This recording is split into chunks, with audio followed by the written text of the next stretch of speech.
자, 디모데전서든 디모데후서든 편지를 시작할 때마다 사도 바울이 항상 사도 바울의 편지는 정형화된 틀을 가지고 있는데 앞부분 1절과 2절 혹은 3절까지는 꼭 자기가 누군지, 이 편지를 쓴 사람이 누군지에 대한 자기 정체성을 항상 드러낸다 그랬죠.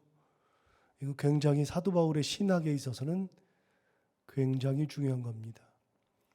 당시에 편지를 받는 사람들은 모두 다 사도 바울 그러면 사도, 그리고 하나님을 위해서 목숨을 걸고 살았던 사람, 능력이 많았던 사람, 기도할 때마다 하나님의 크신 권능이 나타난 사람, 그런 핍박에도 굴하지 않고 하나님의 말씀을 온전히 전하려고 끝까지 했던 사람, 자기가 가지고 있던 것을 다 포기했던 사람, 그 존재가 바로 사도 바울이죠.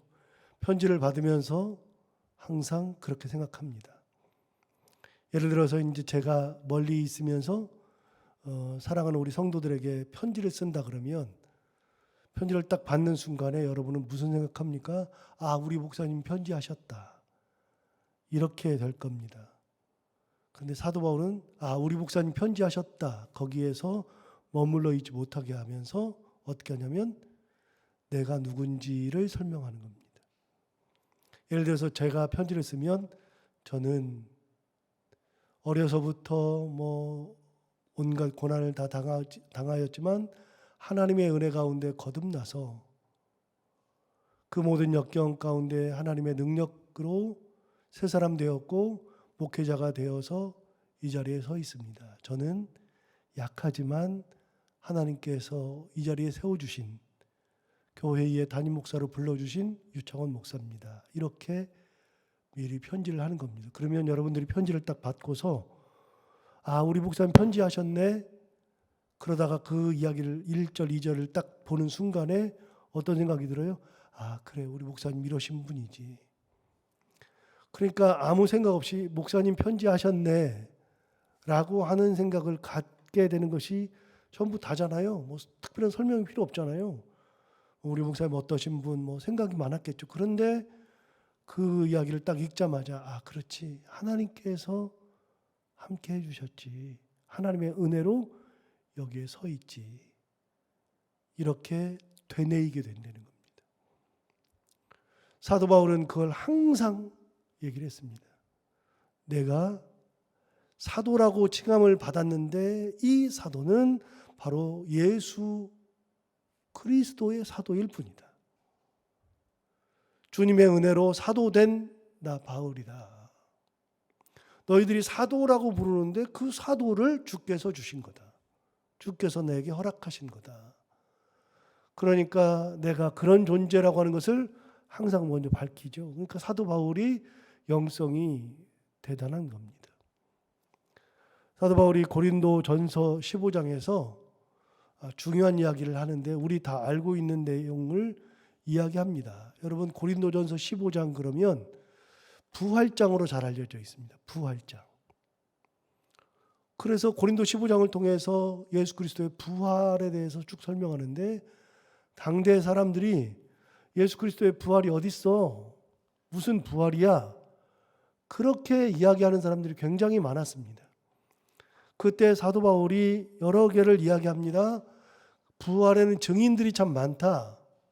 그래서 부활하신 예수 그리스도께서 사도 베드로에게 보이시고, 그리고 베드로뿐만이 아니라 여러 사도들에게도 보이셨고 120명에게도 보이셨고, 그리고 여러 사람들에게 보이던 와중에 만삭되지 못하여 난 자 같은 나에게도 보이셨다. 그게 이제 부활장을 풀어가는 이제 방법이거든요. 예수 그리스도의 부활은 많은 사람들에게 보여서 알고 있고 그들 중에서 많은 사람들이 죽었지만 지금도 역시 살아있는 사람들이 많이 있다. 부활을 본 사람들이 많이 있다. 그런데 그 중에 만삭되지 못하여 난 자 같은 내게도 보이셨다. 그래서 자기 자신이 누군지를 거기다 설명했습니다. 나는 만삭되지 못하여 난 자 같은 그런 존재. 여러분, 만삭되지 못했다. 요즘은 이제 일찌감치 배를 갈라가지고 7달에도 꺼내고 8달에도 꺼내고 9달에 꺼내는 것은 다반사고요. 그리고서는 아이가 좀 문제가 생기면 인큐베이터에 딱 넣어가지고 엄마의 뱃속과 똑같은 환경을 만들어줘가지고 아이가 영양도 똑같이 공급받고 그렇게 해서 아이를 정상적으로 인큐베이터에 넣었다가 빼는 거죠. 그러니까 요즘은 아이를 잃을 확률이 거의 없어졌습니다. 그런데 옛날에는요, 팔싹둥이 거의 없었습니다. 말은 팔싹둥이가 있고요, 칠싹둥이 이런 것들이 있었지만 7달 만에 나오는 아이들은 옛날에는 살 수가 없었습니다. 덜 떨어졌다는 표현을 할 때 칠싹둥이, 팔싹둥이 이런 표현을 하기도 했었죠. 여러분, 사도 바울은 자기가 생각할 때 예수님 앞에 딱 서면 나는 어떤 존재냐? 나는 칠싹둥이에요. 태어날 수도 없는 존재. 태어난다고 할지라도 숨 쉴 수 없는 존재 같은 나. 왜? 나는 예수 그리스도를 핍박했고 예수 믿는 사람들을 잡아서 가두었고 그들이 예수를 못 믿게 하기 위해서 최전선에서 예수 그리스도를 방해했던 사람인데 그런 나에게도 보이셨다. 그래서 사도 바울은 자기가 예수 믿게 된 것 자체가 은혜 중에 은혜라고 생각한 겁니다. 도대체 나 같은 사람이 어떻게 예수를 믿을 수 있을까? 이게 부활장을 풀어가는 키입니다. 그 중에서 나오는 게 만삭되지 못하여 된 자 같은 나. 자기 자신의 정체성을 정확하게 얘기합니다. 내가 부활을 보는 것만 해도 대단한 거다. 이게 도대체 어떻게 예수님께서 나에게 부활하신 모습을 보여줄 수 있는가? 내가 잘나서 그런 건가? 내가 대단해서 그런 건가? 내가 가진 것이 많아서 그런 건가? 그런 얘기는 그 고린도전서 15장에 없어요. 아무것도 없어요. 그런 게 아니라 나는 만삭되지 못한데 그럼에도 내게 나타나셨다. 나는 그런 존재다. 그 이야기를 하고 난 다음에 사도 바울이 이렇게 이야기합니다.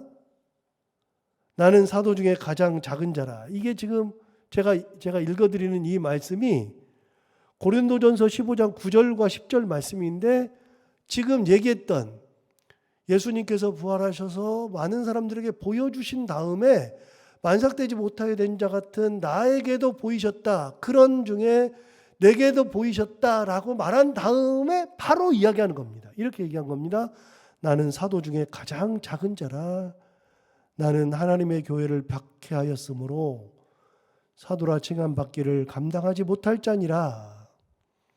그러나 내가 나 된 것은 하나님의 은혜로 된 것이니 내게 주신 그의 은혜가 헛되지 아니하여 내가 모든 사도보다 더 많이 수고하였으나 내가 한 것이 아니요 오직 나와 함께 하신 하나님의 은혜로라. 우리 다 알고 있는 내용이잖아요. 이렇게 얘기한 겁니다. 나의 나 된 것은 하나님의 은혜로 된 것이다. 그래서 내가 사도 중에서 가장 작다. 정말로 교회를 박해했고 그래서 사도라 칭함을 받지 못할 자인데 나를 사도로 만들어주시고 여기까지 이끌어 주셨으니 나의 나 된 것은 하나님의 은혜로 된 것이다. 내게 주신 그의 은혜가 헛되지 아니하여 내가 많은 사도보다도 더 많이 수고하였으나 내가 한 것이 아니요 오직 하나님의 은혜로 한 것이다. 여러분 이게 사도 바울의 정체성이라니까요. 사도 바울은 사람들이 나를 어떻게 판단하느냐? 나를 사도라 부르고 아버지라 부르고 위대하다 부르고 정말 정의와 불과 이 별소리를 다 붙여서 이야기를 해도 사도 바울은 그게 중요하지 않았습니다. 어떤 게 중요해요? 나는 만삭되지 못하여 난 자. 수고를 아무리 많이 했어도 그래서 열매가 많아도 이 모든 것은 하나님의 은혜로 된 것이지 내가 한 것은 아무것도 없다. 이게 사도 바울의 정체성이죠. 이거를 잊어본 적이 없어요, 사도 바울이. 그러니까 편지할 때마다 항상 그 얘기를 하는 겁니다. 자, 1절 한번 볼까요? 1절에 하나님의 뜻으로 말미암아 그리스도 예수 안에 있는 생명의 약속대로 그리스도 예수의 사도가 된 바울 그랬습니다. 그러니까 사도가 됐다고 하는 것은 하나님의 약속으로 된 거예요. 하나님의 뜻대로 된 거예요. 사람의 뜻이 아니고요. 내 뜻도 아니었고요. 그 위대한 존재, 야 무슨 위대한 존재야. 내가 사도, 너희들이 사도라고 부르지. 근데 사도에다가 앞에다 붙이잖아요. 불같은 사도, 뭐 정의의 사도, 굴하지 않는 사도, 은혜가 많은 사도, 능력 많은 사도, 별소리를 다 갖다 붙여도 앞에 수식어가 아무리 기가 막혀도 전부 다 사도예요. 근데 사도는 하나님의 뜻으로 된 거고 예수 그리스도의 은혜로 된 것이 사도지 다른 게 어디가 있어요. 자, 똑같아요. 정의의 목사님이고 뭐 능력의 목사님이시고 뭐 말씀 가운데 사시는 목사님이시고 하나님만 바라보는 목사님이시고 별소리를 다 붙여도요. 그래도 목사라니까요. 그러면 붙일 게 뭐가 있어요? 목사만 남는 거지. 앞에 붙이는 것은요. 사람들이 느끼는 대로 붙이는 거예요. 거꾸로도 붙일 수 있어요. 교회에서 함부로 자기 능력이라 그러면서 막 함부로 대하는 목사, 자기 마음대로 하는 목사, 앞에는요 사람들이 느끼는 대로 붙일 수 있어요. 사랑이 없는 목사도 되고 자기만 아는 목사도 되고 반대로도 붙일 수 있고 좋게도 붙일 수 있어요. 사랑이 많으신 목사님, 은혜가 많으신 목사님, 별소리를 다 붙여도 앞에 다 붙여도 결국은 다 띄어내고 딱 하나 남는 거예요. 그게 뭐예요? 목사만 남는 거예요. 그리스도 예수 안에 있는 생명의 약속대로 그리스도 예수의 사도가 된 바울. 자, 그 아들 디모데에게도 동일한 겁니다. 디모데도 딱 보니까 우리 아버지, 양아버지가 편지를 딱 주셨어요. 그럼 디모데가 편지를 딱 받자마자 무슨 생각부터요? 우리 아버지가, 우리 영적 아버지가, 내 영적 아버지가 편지하셨네. 우리 사도 바울 선생님께서 편지하셨네. 그랬는데 이걸 딱 읽는 순간에 어떻게 돼요? 그렇지. 우리 아버지 이런 분이시지. 우리 아버지 사도신데 하나님의 뜻으로 되신 분이지. 사람들한테 사도 바울은 되뇌이는 겁니다. 나는 그런 존재가 아니다. 하나님의 뜻으로 말미암아 된 것이다. 2절 볼까요? 사랑하는 아들 디모데에게 편지하노니 하나님 아버지와 그리스도 예수 우리 주께로부터 은혜와 긍휼과 평강이 내게 있을지어다. 자, 사랑하는 아들 디모데에게 편지하는데 그 다음 뭐라 그러냐면 하나님 아버지와 그리스도 예수 우리 주께로부터 은혜와 긍휼과 평강이 내게 있을지어다. 자, 은혜와 긍휼과 평강이라 그랬어요. 여기는 긍휼이 들어갔죠. 그런데 사도 바울의 편지는 항상 은혜와 평강이 있을지어다 그랬죠. 여러분, 은혜와 평강, 은혜와 긍휼과 평강, 이거를 사도 바울이 편지 때마다 계속 지금부터 로마서로부터 시작해서 지금까지 오는 동안에 단 한 번도 빼놓지 않고 은혜와 평강이라고 하는 단어를 쭉 썼는데 이유가 뭐라 그랬죠? 우리가 이 땅 살면서 가장 필요한 두 가지. 이 땅 살면서 가장 필요한 두 가지. 사도 바울이 느끼기에 우리가 이 땅에서 가장 필요한 것은 두 가지다. 은혜와 평강이다. 오늘은 긍휼까지. 그런데 은혜든 긍휼이든 평강이든 전부 다 누가 주는 거냐? 하나님 우리 아버지와 주 예수 그리스도께로부터 오는 은혜와 긍휼과 평강이다.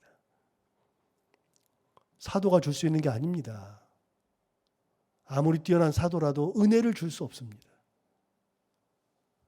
세상에 누구라 그래도 평강을 줄 수 없습니다. 그 모든 것은 하나님 우리 아버지로부터 오는 겁니다. 사도 바울 대단하지 않아요? 사도 바울이 자기 아들한테 얘기하면서 뻐길만도 하잖아요. 뭔가 내세울 만도 하잖아요. 그런데 사도 바울은 그런 걸 내세운 적이 없어요. 다 하나님으로부터 오는 겁니다. 은혜도 하나님으로부터 오는 것이고 긍휼도 하나님으로부터 오는 것이고 평강도 하나님으로부터 오는 것이므로 그 은혜와 긍휼과 평강이 이 땅 살아가는데 가장 필요한데 그 모든 것이 하나님께로부터 오는 모든 것이 다 너희에게 있기를 원한다. 자, 그럼 하나 물어봐요. 사도 바울은 뭘 줘요? 아들한테 편지 썼는데 뭘 줘요? 그래도 사도 바울은 사도 바울입니다. 나는 아무것도 아니다. 하나님으로부터 내가 받았다. 하나님의 은혜로 내가 서 있다. 내 정체성이 그런 거다. 나는 그런 사도다. 하나님으로부터 은혜와 평강이 너에게 있어야 된다라고 얘기하고 그럼 사도 바울은 사라집니까? 사도 바울의 영성이 사라집니까? 안 사라집니다. 여기서 중요한 걸 하나 배울 수 있어요. 뭘 배울 수 있어요? 내가 사라져도 내가 내 스스로 뭘 내세우지 않아도 그래도 나도 사라지지 않습니다. 하나님의 영광을 드러내면 하나님께만 영광을 돌려드리면 나는 사라지는 겁니까? 절대로 사라지지 않습니다. 사도 바울이 어디 사라집니까? 안 사라지지. 그래서 우리는요, 처음부터 끝까지 하나님 앞에 영광을 돌리고 하나님께서 다 하셨고 하나님의 은혜로 된 것이고 그렇게만 얘기를 해도 내 입으로는 내가 뭘 했다 안 했다를 말하지 않아도 하나님께는 영광이요, 내가 가지고 있는 것들은 하나님께서 내게 주신 것들은 하나도 사라지지 않는 거죠. 이게 바로 그리스도인이죠. 자, 3절로 넘어갑니다. 내가 밤낮 간구하는 가운데 쉬지 않고 너를 생각하여 청결한 양심으로 조상자부터 섬겨오는 하나님께 감사한다. 자, 편지의 첫 번째가 가장 중요하다고 그랬잖아요. 무슨 말을 하느냐. 그게 가장 중요하다고 그랬죠. 인사는 빼고요. 인사는 언제나 하는 거니까 빼고요. 그 다음에 하는 첫 번째 말이 사도 바울이 하고 싶은 얘기예요. 자, 뭐라고 하나 볼까요? 내가 밤낮 간구하는 가운데 쉬지 않고 너를 생각하고 있다. 얼마나 사랑하는지가 느껴지죠. 그러면 제가 교회를 비울 때 우리 전 목사님한테 꼭 전화를 해가지고 일주일간에 제가 어디에 있었고 무엇을 했고 무엇을 받고 그런 얘기를 쭉 하면서 마지막에 꼭 얘기하죠. 여기저기를 다닐 때마다 생각날 때마다 사랑하는 성도들을 위해서 기도하고 있습니다. 그리고 저의 남은 일정을 위해서 기도해 주십시오. 여러분, 항상 담임 목사가 어디를 가면 성도를 잊어버리고 살아요. 성도를 단 한순간도 잊어버린 적이 없어요. 교회를 잃어버린 적이 없어요. 비가 오면 계속 전화해가지고 교회 어떠냐? 교회 물은 안 찼냐? 거기 가서 뚫어야 되는 거 아니냐? 얼마나 귀찮겠어요. 여기 있으면요, 제가 와가지고서 자 이렇게 해라 저렇게 해라 그러고 말면 되는데 전화 계속 해외에서 와가지고 그나마 저는 이제 아이폰을 쓰니까요. 그리고 이제 저희 교역자들도 다 아이폰을 쓰니까요. 아이폰은 전화가 공짜입니다. 해외에 있어도 그냥 공짜고 그러니까 아이폰이 있는 분들한테는 제가 그냥 언제든지 전화해도 되는데 갤럭시 폰은 이제 돈이 많이 들어가기도 하고 뭐 제가 이렇게 굳이 안 하려고 하니까 안 하지만 계속 전화하는 거예요. 교회 어떠냐? 성도들 어떠시냐? 우리 성도들 중에서 문제 있는 분 없느냐? 교회는 평안하냐? 끝까지 계속 물어보는 겁니다. 그리고 가는 곳마다 성도들 생각할 때마다 사람들은 그냥 보고 다니는 것 같죠. 그런데 마음속으로는 항상 기도하고 있어요. 한국에 있어야만 기도하는 것이 아니고 전 세계에 나가서도 기도하고 있어요. 근데 사도 바울 얘기하잖아요. 디모데후서는 어디서 쓴 편지냐면요, 로마 감옥에서 쓴 편지입니다. 로마 감옥에 쓴 편지가 에베소서, 빌립보서, 골로새서 이거는 옥중서신이라고 아예 말하고 있잖아요. 그다음에 디모데 전후서, 디도서 이거는 그냥 개인 서신, 그래서 목회자인 자기 아들에게 써줬으니까 목회 서신이라고 얘기하잖아요. 그런데 옥중서신은 로마 감옥에 쓴 겁니다. 에베소서, 빌립보서, 골로새서. 그런데 디모데후서하고 디도서는요, 역시 로마 감옥에서 쓴 겁니다. 그런데 목회자한테 써줬으니까 목회서신이라고 분리했을 뿐이죠. 실제로는 로마 감옥에서 쓴 겁니다. 그럼 여러분, 사도 바울은 지금 어디 있냐면 로마에 있어요. 감옥에 있어요. 감옥에 있는데 거기서 감옥에서 뭐 합니까? 밤낮 쉬지 않고 간구하는 가운데 기도하는 겁니다. 생각나서.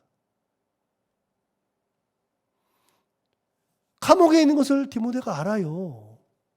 그런데 감옥에 있는 내 아버지가, 사도이신 내 아버지가 편지를 해서 첫 마디가 뭐냐면, 야, 너 알지? 나 감옥에 있는 거 알지? 그러나 내가 밤낮 간구하는 가운데 쉬지 않고 너를 생각하고 기도하고 있다. 사도 바울은 단 한 번도 쉬어본 적이 없습니다. 그런데 사도 바울이 사도행전 20장에서 마지막으로 3차 선교여행을 마치고 이제 예루살렘에 가서 거기서 붙잡힌 다음에 로마까지 가려고 작정하고서 이제 마지막 여정을 가는 도중에 에베소에 들르면 성도들하고 너무 많은 시간을 끌고, 에베소 교인들이 그러니까요, 너무 많은 시간들을 끌고 그러면서 막 울고 막 그럴까봐 밀레도, 에베소에서 지금 차로 한 30분, 그러니까 걸어서 한 반나절 걸리는 거리에서, 항구에서 에베소의 장로들을 부른 다음에 거기서 마지막 부탁하잖아요. 이런저런 얘기하고 자기 목회를 돌아보기도 하고, 그렇게 하던 도중에 에베소 장로들에게 이렇게 이야기한 적이 있습니다. 사도행전 20장 31절에 이렇게 얘기했습니다. 그러므로 일깨어 내가 3년이나 밤낮 쉬지 않고 눈물로 각 사람을 훈계하던 것을 기억하라 그랬어요. 여러분, 사도 바울이 뭐라 그랬냐면 마지막 얼굴 보면서 그랬어요. 밤낮 쉬지 않고 눈물로 각 사람을 훈계했다. 하나 물어봐요. 사도 바울 잠 잤어요? 안 잤어요? 안 잤어요? 사도 바울 잠 잤죠. 잠을 잤음에도 불구하고 밤낮 쉬지 않았대요. 무슨 말입니까? 사도 바울의 마음속에는 단 한 번도 에베소 성도들이 떠나본 적이 없어요. 맞아요. 그렇게 돼요. 사랑하는 사람들을 위해서는 밤낮 자는 것 같으나 기도하고, 아무 일 없으면 그래도 감사한데 혹여라도 문제가 생기면 그것 때문에 하나님 앞에 얼마나 눈물을 흘리면서 기도하는지 몰라요. 사도 바울이 얘기하죠. 내가 너를 위해서 밤낮 쉬지 않고 기도한다. 생각하고 있다. 그렇게 디모데를 사랑하면서 기도하는 아버지로서의 모습. 기도하는 아버지. 그러니까 내가 너랑 영적 아버지 하자. 너는 내 자식이야. 이제부터. 여러분, 그런 관계만 맺으면 다가 아니고, 그런 관계의 핵심은 뭐냐면요, 그리스도인들끼리의 그런 관계의 핵심은 서로 간에 사랑하고 기도의 짐을 져주고 서로를 위해서 끊임없이 밤낮 쉬지 않고 기도하는 겁니다. 제가 여러분들하고 관계를 맺고 담임 목사가 되고 여러분들은 신천교회 성도로서 목사를 대해할 때 우리가 서로 간에 관계를 맺는 거는요, 그냥 목사님과 성도로만이 아니라 서로 간에 기도하고 밤낮 쉬지 않고 서로를 사랑하는 그런 관계를 맺는 거. 여러분이 담임 목사님들하고도 똑같습니다. 그렇게 해서 밤낮 쉬지 않고 기도했어요. 사도 바울은. 자식을 위해서 밤낮 쉬지 않고 기도해요. 할 수 있는 게 뭐 있어요? 여러분, 로마 감옥에서 뭘 해줄 수 있어요? 해줄 수 있는 거 없는 것 같죠? 예, 아니요. 다시 말씀드려요. 우리의 사명은요, 우리 사명은 죽을 때까지 끝나지 않습니다. 하나님 주신 소명은 죽을 때까지 끝난 적이 없습니다. 우리는 70만 넘으면 다 은퇴했다 그래요. 그거는 직분에서 은퇴하는 거고요. 70 넘으면 봉사도 다 끝나는 겁니까? 봉사는 70 넘어도 상관없습니다. 나눔도 70 넘어도 할 수 있습니다. 오히려 70이 넘어가면 연륜이 있어가지고 그 연륜 가지고 사람들을 더 돌보고 경제적인 여유가 있으니까 경제적인 여유로 더 나누어주고 70 넘어설 때 가장 할 수 있는 것 중에 하나는요. 새벽에 잠 없으니까 나와서 기도하는 겁니다. 그것이 얼마나 소중한 건데요. 하나님께서 내게 주신 소명 죽을 때까지 사라지지 않습니다. 사도 바울은 끝까지 그렇게 감옥에서도 사랑하는 아들을 위해서 기도하는 거죠. 자, 3절 보시면 다시 내가 밤낮 간구하는 가운데 쉬지 않고 너를 생각하여 청결한 마음으로 조상적부터 섬겨오는 하나님께 감사한다. 4절 내 눈물을 생각하여 너 보기를 원하면 내 기쁨이 가득하게 하려 합니다. 사도 바울은 알았습니다. 디모데가 에베소에서 목회하면서 눈물 흘린다는 거. 내 눈물을 내가 보고 싶다. 또 눈물 흘린 거 내가 다 안다. 여러분, 우리가 하나님 앞에서 눈물 흘리는 거는요, 다 알아요. 하나님께서 다 보셔요. 세상 사람들은 몰라도요, 하나님은 다 보셔요. 마음의 아픔이나 근심이나 걱정이나 어려움이나 그 모든 것을 하나님이 다 보고 계시는 거죠. 사도 바울은 멀리서도 디모데가 눈물 흘리면서 기도하면서 목회하는 것을 다 알아서 내가 빨리 가서 너를 보고 싶다. 너 참 대단하다. 잘한다. 칭찬하는 거죠. 잊지 마. 내가 널 위해서 기도하고 있어. 밤낮 기도하고 있어. 네가 눈물 흘리는 거 내가 다 알아. 그래서 내가 더 빨리 가서 보고 싶어. 사도 바울은 그러나 보지 못해요. 이러고 나서 뭘 봐요? 사도 바울은 로마 감옥에 있다가 죽어야 되는데요. 그래도 마지막 죽는 순간까지 사랑하는 사람을 위해서 기도의 자리를 지키고 그리고 그의 열정과 목회를 알아주고 할 수 있는 것이 우리의 사명은 그때까지예요. 죽을 때까지, 끝까지. 오늘 사도 바울의 믿음을 다시 한번 생각하면서 자기 정체성을 다시 한번 생각하고 많은 사람들을 위해서 끝까지 기도하고 같이 사랑을 나누는 그런 사람들 되기를 결단하는 귀한 하루가 되기를 바랍니다. 기도하겠습니다. 하나님 아버지 감사합니다. 오늘도 귀한 말씀 우리를 깨우쳐주셔서 감사합니다. 이 말씀 들은 것처럼 우리가 하나님을 바라보며 하나님 은혜 가운데 온전히 서 있기를 원합니다. 하나님 아버지 사도 바울이 자기 자신을 이야기할 때 꼭 자기 정체성을 먼저 얘기하면서 나의 나된 것은 하나님의 은혜로 된 것이다. 하나님께서 함께 해주셔서 된 것이다. 이야기하면서 은혜와 평강이 너희에게 있을지어다. 그 은혜와 평강도 하나님께로부터 오는 거 예수 그리스도께로부터 오는 것임을 굳이 설명하면서까지도 하나님의 영광을 드러내려고 했던 거 하나님 우리가 기억하고 우리도 그렇게 하나님의 영광을 드러내며 살아가는 저희들 모두가 다 되게 하여 주옵시고 특별히 아버지 하나님 그가 로마 감옥에서 마지막 순간 불을 다 꺼뜨릴 때까지 사랑하는 사람들을 위하여서 밤낮 쉬지 않고 기도하면서 그것이 나의 소명이구나. 내가 마지막으로 담당해야 될 것이구나. 생각하면서 끝까지 기도에 불을 태웠던 것처럼 하나님 아버지 우리에게도 이 생명 다하는 때까지 사람들을 위해서 기도하고 하나님의 영광을 드러내고 하나님의 은혜 가운데 살아갈 수 있는 저희들이 다 되게 하여 주옵소서. 오늘 하루를 살아갈 때 이 말씀을 기억하며 살게 하여 주옵시고 해야 되는 것들 기쁨으로 잘 감당하고 만나는 분들과 함께 웃고 행복한 하루가 되게 하여 주옵소서. 예수님 이름으로 기도하옵나이다.